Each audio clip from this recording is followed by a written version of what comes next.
Inspiring, educating, and at times, entertaining. This is the Retirement Years Podcast with your hosts, Mary Ellen French and Dave Wing.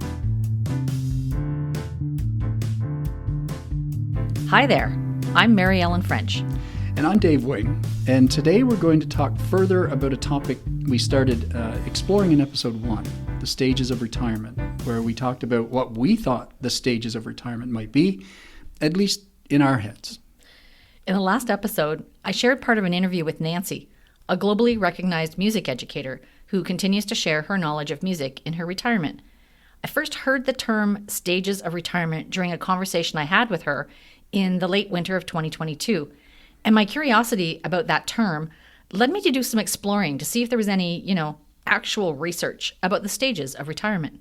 Well, and honestly, I'm interested in what that research might show, and in part to just prove how correct I was. So what I found was that there was a sociologist in the 1970s named Robert C. Atchley, and he did some research and coined the 6 stages of retirement. So then other researchers and organizations have taken his work and they've either replicated the research that he did or they've done their own research and have come up with pretty similar stages. What they all have in common is that stage 1 is pre-retirement. So for some people, that's a planning time. For others, it's a time just to imagine what retirement might be like, to anticipate maybe what's in the next chapter after working for a living is done. So fair to say then, anyone listening is either retired or they're in the pre-retirement stage, because there's no telling when they might start that planning or anticipating leaving. And Mary Ellen, I have to just take a little sidebar here. I know I shared this with you, but this leaving my phone behind, it's got me very uneasy. I will try to focus, but I didn't realize how much we depend on phones now. When you look at who is retiring, one of the first things we look at is at what age, because that's always right. Very interesting. And as you may anticipate, there was a survey done by StatsCan, they're a government agency here in Canada, and they looked at who's retiring at what age, and it was all genders.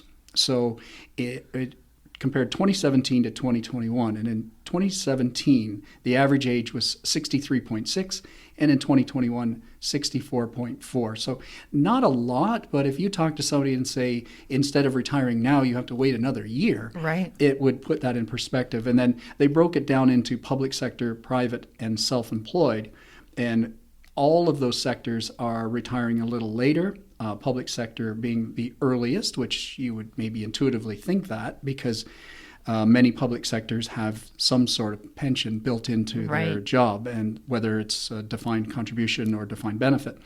And then the private sector came in next, and self-employed, the average age there, remember Canada-wide, it was 64.4 for all groups. For self-employed individuals, 67.6. And I don't know that that's because of how lucrative or not self-employment could be. Right. I think it could be self-fulfillment. If you love what you're doing as a self-employed person, you may do it later before you want to give up, or there may not be someone to take it over.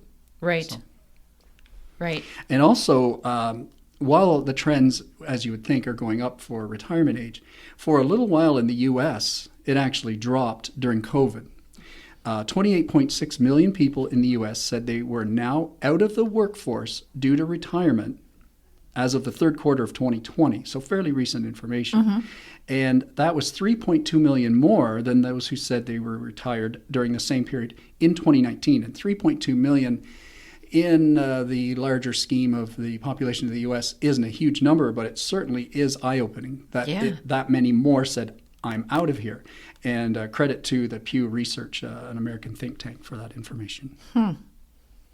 Interesting. I wonder what prompted some of those people to retire. I mean, I suppose, the pandemic might have played largely into that. I also wonder, though, about why more people didn't retire, Well, and I think there's a lot of hesitancy around retirement. Some people are anxious about leaving work because it could be leaving work for good. I suppose, but what are they afraid of? Well, in some of the reading that I did, and I mean, some of this you may guess of what would be making them fearful. But for example, leaving work is leaving their social circle. For some people, work is where a lot of they met friends or their friends continue to be, or it is just social, whether you're actually friends or not. You're seeing people and interacting. Some, as I said, some are best friends, those colleagues. The routine of getting up in the morning, having a purpose, having a schedule, that's needed by a lot of people. And of course, more practically, they probably are worried about an income. So that's also quite plays into that fear factor of retirement. Right. You know, that's so interesting. I think maybe we should look at that whole fear of retirement more deeply in another episode. I think so, for sure. So the next stage, we've looked at the pre-retirement. You're thinking about it, you're anxious or not. And now the next stage is... Well, before you get to the next stage, you need to actually let your employer know that you've decided to retire. Kind of important. That's probably a good idea. And, there are many websites devoted to helping people craft that perfect letter to say goodbye to your employer. Some of the things you should include, obviously, is when's the actual last date you're going to work. And I have seen situations where that was not clear and there was some confusion. And also, if you have any entitlements upon retirement, that's the time to mention those and put that in the letter. Right. But I have 2 examples for you that I don't know how useful they'll be. For example, and I'll show you this one. So we're now doing visuals on a podcast, but Yeah, but it's if you could see this, it's a full sheet, 8.5 by 11. The title is Untitled. The body of the letter contains the words "I quit," and then it's signed. And that's the entire letter. So that person had a flair for how to get out, but not, however, as much as Spencer. Spencer took some time. Now, another tip, folks. Spencer has handwritten his letter. Generally speaking, I would type it and print it. But anyway, Spencer has sent his letter to his boss, May. And Spencer has said, "May, I'm sorry I had to leave in such a hurry. I just want you to know that my last month at this establishment was a terrible experience. Working with you around created such a stressful environment and really threw me off my game. I do not doubt for a second that you are the devil in disguise and that your mission on this earth was to make my life a living hell. But I like the turn it takes. I wish you the best of luck in your future endeavors and hope for the longevity and prosperity of your wonderful noodle shop." Actually, wait, no, that was a lie. "Please change your ways for the sake of your future employees. Bye, your stunningly handsome ex-employee, Spencer." So, there's 2 examples. They vary, and I wouldn't use either, but it gives you a guide to go up the middle. And we will post these on our webpage for you to take a look at, because I apologize for using a visual, but I had to use that one. And again, those would just be for your entertainment and not for your actual use. But we will also post some links to some of those websites that Dave was referring to earlier, where you can receive some guidance on how to write the perfect retirement letter. Yes. So once you've put your letter in, and I mean, that can be 6 months in advance, it might only be the mandatory 2 weeks. Eventually, your last day of work does arrive. So it's celebration time, right? Handshakes, farewells, smiles, some tears. Cake. Cake, yes, absolutely cake. Yeah. Some people even have an actual retirement party, like outside of the workday, which is a lot of fun. Yeah. Anyway, regardless, the research shows that most people experience a sense of liberation once their last day of work has come and gone. So this is the second stage. And this sense of having been freed from something can last for up to a year. So, Dave, you and I have both been retired for more than a year. What was your experience in that first year? Well, and again, it comes down to practice what you preach, as it were. And I did retirement workshops, as I mentioned previously in another episode, and therefore should have been planned. But I find if you are, particularly, I had a high-stress job, at least I thought it was, and I was looking forward to that retirement date so much I hadn't planned past that. But when I left, it was like this relief. No longer chained to a work phone, emails around the clock.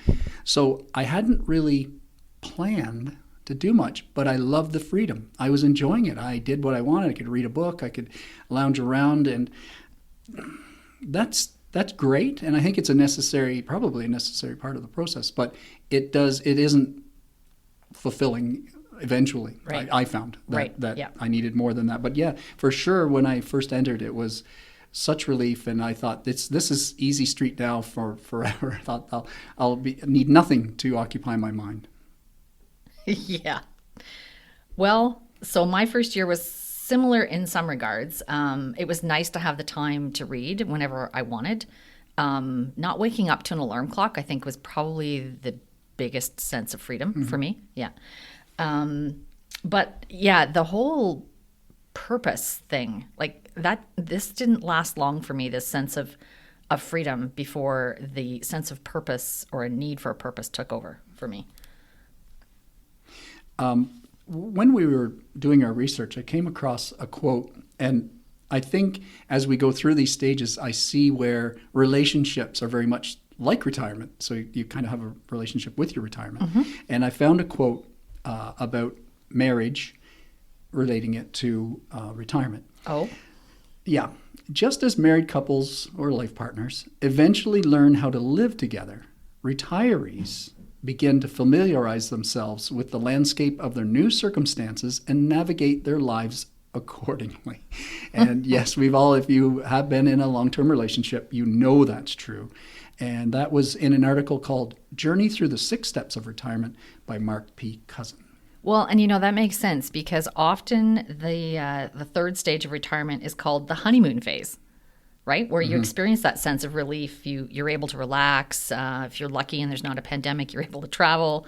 And then following that honeymoon phase is disenchantment, right? That's, which I kind of touched on, where you start to think, is this all there is to retirement? Like, I thought there'd be more. So, sorry, very much like a relationship. Go ahead. And in this stage, this disenchantment stage of retirement, a lot of people experience an identity crisis, right? Like, who am I now that I'm no longer in whatever role I used to work in? And a lot of people flounder in this stage for months or longer. Well, and I vowed that I wouldn't just, until I was a bit older, just be the coffee shop guy, that every day that's my seat, and if there's someone in it, they'll have to move. But for the little bit that I do drop by the coffee shop and see familiar faces, I had to, so brace yourself, I had to rename my dog. Okay. I renamed my dog 5 Miles. Oh. So that when I went and joined this older group of gents at the coffee shop, I was able to say, I walked my dog 5 miles. Smart. Oh, I can't believe I fell into that one. Yeah. So there's going to be one hidden every week. So Yep. Okay. not very well hidden. You are warned, dear listeners. You are warned. However, there are resources that you could look to help plan or set goals or motivate yourself. For example, there's books on how to create a bucket list for retirement. And the titles of those, there's a couple. And again, this information will be on our website at some point and other social media. So you don't have to write all this down in case you were me. The Ultimate Retirement Bucket List, a title that's a little on the nose. And 52 Ways to Wreck Your Retirement and How to Rescue It. So clearly they talk about some of the pitfalls and then how to get yourself out. Right. Now, both Mary Ellen and I belong to an organization called RTO-ERO. It's an organization of retired educators. And they put out a list because, a lot of these you might think of on your own, but sometimes it's you spot something on a list, you say, yes, that's for me, of things to do in retirement. For example, find something to advocate for. You want to save a tree on your street, or there's many, many causes that you might say, I want to get behind that because I have the time now. Adopt a pet. Get involved in local politics. Find a personal trainer. Now, we've discussed, I'm not. And they do, now, anyone listening who's a personal trainer or has one, they do a great job. They do. But it's not for everyone. Travel, of course. That's probably the number one to do. And then finally, the one that I would love to do, and that's a tour guide, because there would be no end to what people would learn on a tour that I do in any city, any building, any surrounding, and they would leave with a plethora of information. Most of it nonsense, but they would feel that they found something out. So finally, There's Active Aging Canada. I did not know this existed. It's a national not-for-profit organization in Canada. Cool. Committed to promoting healthy aging among older Canadian adults. And I know none of us want to consider ourselves older Canadian adults, but No. They have several resources available focusing on active and healthy living, and they promote ways to get involved with advocating for other older Canadians as well. Oh, cool. I'm going to have to check that one out. I really like that idea. And I like the idea, too, of adopting a pet because, you know, often we're so busy, right, when our kids are young. And I mean, some of us get pets when our kids are young thinking the kids are going to learn responsibility by looking after that said pet, but it doesn't always work out that way. And I know that certainly when my dad retired, I was really surprised when they rescued a dog, and what a difference that made for my dad in terms of anxiety, right? Just to be able to sit with the dog on his lap when he was watching Jeopardy in the evening, and yeah, like we'd never really had pets indoors anyway, growing up on a farm, and so yeah, that one really resonates with me. The adopting a pet when you're older.